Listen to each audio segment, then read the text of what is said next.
this guy's garage. Like and subscribe. This committee and Parliament in general have been seized for some time with the Arrive scam scandal. There have been many shocking revelations over the previous months. The latest, further, is that one of the people at the center of this scandal was both an external contractor receiving money on Arrive Can and a government employee.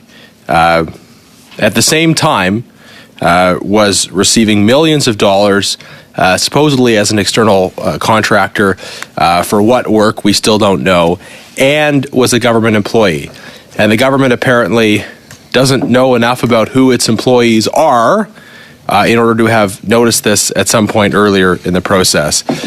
With that in mind, Mr. Chair, and I do hope this is a simple matter of housekeeping, I would like to see, before I move on to my questions, if we have the agreement of the committee that we issue a summons for Mr. Yao to appear before the committee within 7 days and for at least 2 hours. I hope that's simply a matter we can have agreement of the committee on so we can move on.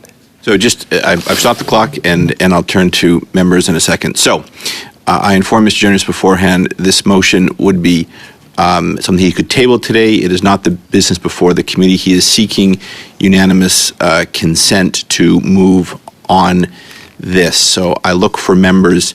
If there's a I was going to say, Ms. Shannon, if there's a government member that wants to speak to it, you're welcome to. But you can speak to it. You can accept it or reject it.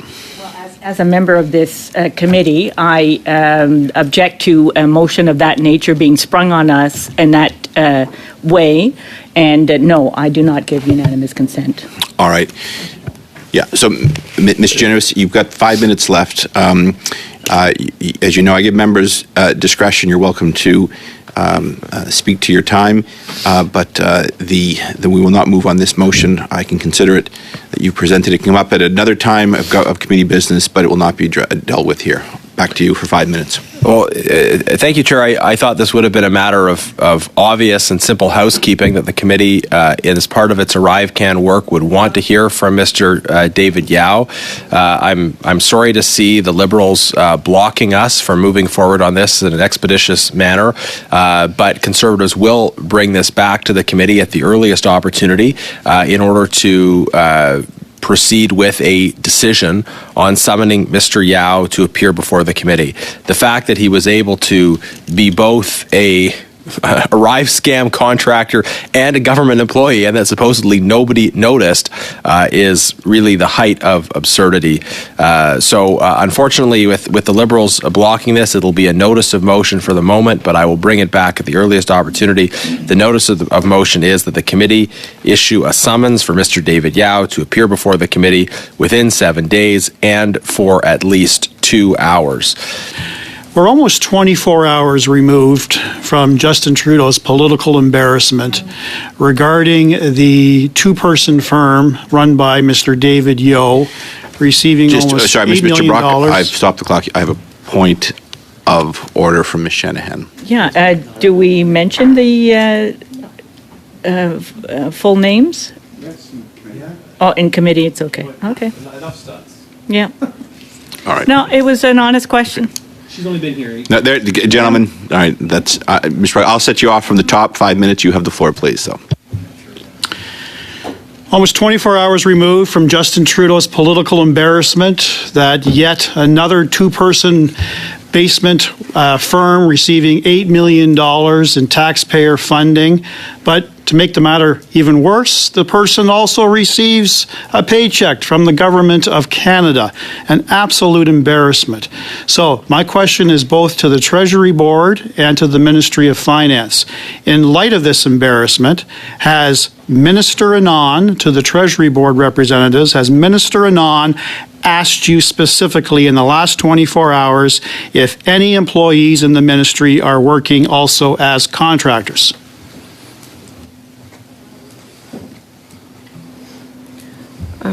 Speaking from my perspective, I have not been engaged on on that file at this point. Not spoken to the ministry to your knowledge? She has spoken to the ministry. In the last 24 hours in relation to this embarrassment? I don't know what was discussed with the minister. Okay. To your knowledge, has she been in contact with the ministry in the last 24 hours? I don't know. You don't know. The other representative from from Finance? I mean Treasury, Treasury, not Finance. We have a few here from Treasury, right? Yes. Yes. I have no knowledge either. No knowledge as well. Okay. To the Ministry of Finance, has Minister Freeland, the Deputy Prime Minister, in the last 24 hours reached out to ministry officials? Point of order. Yeah. I'll let Who's gonna go first? My colleague. I'll let my colleague take it. What's the relevance? What is the... That's not a point of order. Stop the stunts. Mr. Brock. So, Mr. Brock is free to answer the questions. I think we just had a sample of what the answers are going to be. This is his time, and the witnesses are showing themselves to be more than capable of informing us what they know, and in this case, don't know. Mr. Brock, you have 3 minutes and 20 seconds left. Has Minister Freeland, in the last 24 hours, reached out and asked to know if anyone in the ministry is also receiving funds as contractors? Yes or no? To my knowledge, no. To your knowledge? To my knowledge, I'm just simply wouldn't know. Have your respective ministries, in light of the news that you've heard in the last 24 hours, have you on your own, anyone here representing those ministries, on your own double-checked to see whether or not people are also moonlighting as contractors already on government payroll? Yes or no? For my part, no. Treasury Board? No for me as well. Okay. I'm asking the Treasury Board to submit a list of all government employees that are also working as government contractors. Can you provide that within 15 days? We will attempt to return the information list. I'll just pause. Yes, you can take note of the request and get back to us, please. Thank you. To the Treasury Board, Minister Anita Anand announced in November the government, as crazy and ludicrous as this sounds, paid almost $700,000 to KPMG, a consultant, on their advice on how to cut costs on outside consulting fees. She indicated in November she actually promised Canadians that she would release the first wave of details that month. She did not do so. Why not?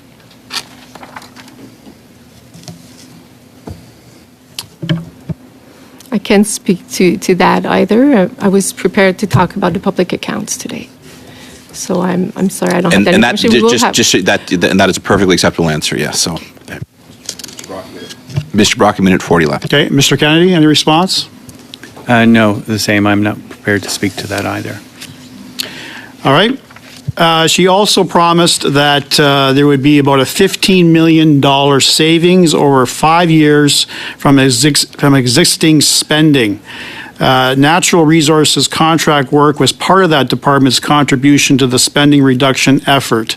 To the Treasury Board, have they begun work on the House motion that was passed yesterday on the full accounting of all direct and associated ArriveCan costs? Has the work started in light of the motion that was passed? Again, I don't know. I was prepared to talk about the public accounts. I would assume they're working on finding information, but I am not All right. aware. Will you, within 15 days, provide the House with an update as to the efforts at the Treasury Board to acquire those costs so that we can, as Canadians and parliamentarians, try to actually put a finite figure on the cost that the Auditor General was unable to determine? Her best guess was $60 million. That did not include subcontractors, that did not include actual monies paid for the federal public service. So this is very important to Canadians, and you will do so within 15 days. Is that correct? Correct. Thank you. I urge the federal government, along with CBSA, to seize this opportunity to change course. Canadians are owed an agency built on solid principles where the front line is properly supported to ensure the security of all. Thank you, and I look forward to your questions. Thank you very much. So, Ms. Genuous, I know you're moving a motion. You're not subbed in, so you're going to speak to your whip. I will turn the floor over to your 5 minutes, and you can sort that out. Introductory comments, and the email is on its way from the whip's office. Thank you, Mr. Weber, for sharing with us, again, consistent with testimony we've heard from many, just about what a broken process ArriveCan has been from start to finish. I will note in particular your observations that internal investigations are arbitrary, and also that there has been a problem of retaliation against those who make complaints. At the Government Operations Committee, we had 2 public servants make some allegations in response to questions they were asked, and almost immediately after their testimony, they were told there was an investigation against them, and they were subsequently suspended without pay following their testimony to a parliamentary committee. And that raises significant concerns about our ability to get to the bottom of matters related to ArriveScam when there is an appearance of retaliation, specifically against witnesses when they give testimony critical of the government and others within CBSA.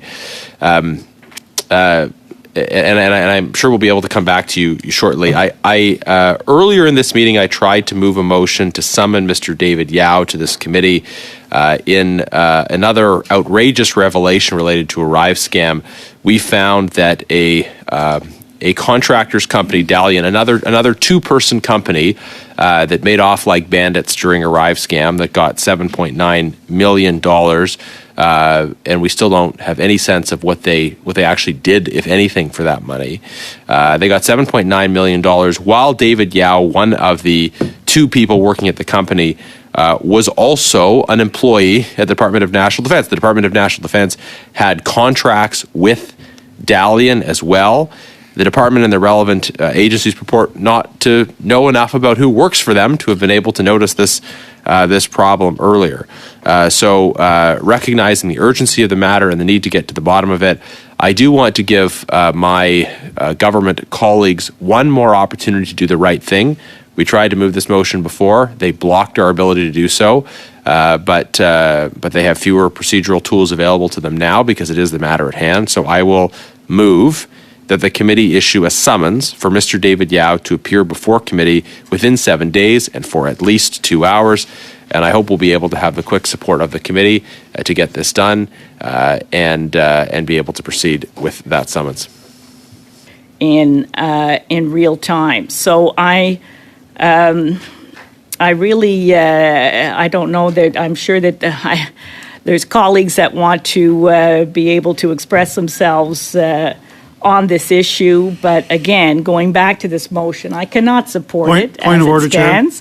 Point of order. Just 1 second, Ms. Shanahan. I do have Mr. Massey. I will note, Mr. Massey. I do see you there. So yes, Mr. Brock. And if it's a point of order. Point of order.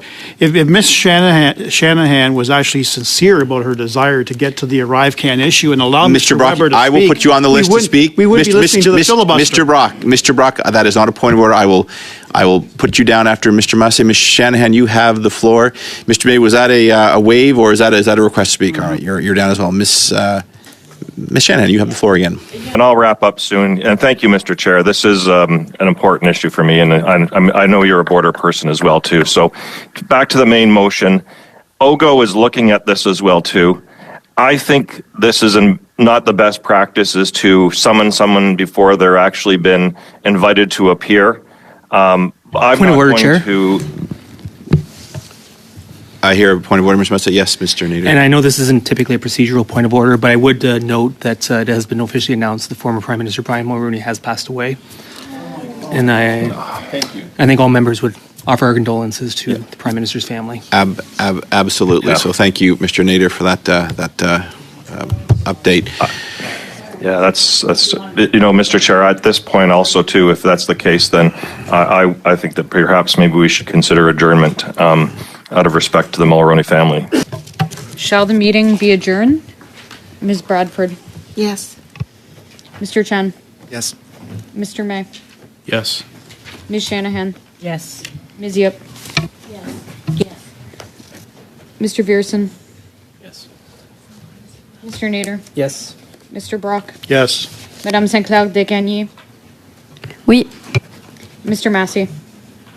Yes, with condolences to the Mulroney family. 11 yeas. This meeting is adjourned.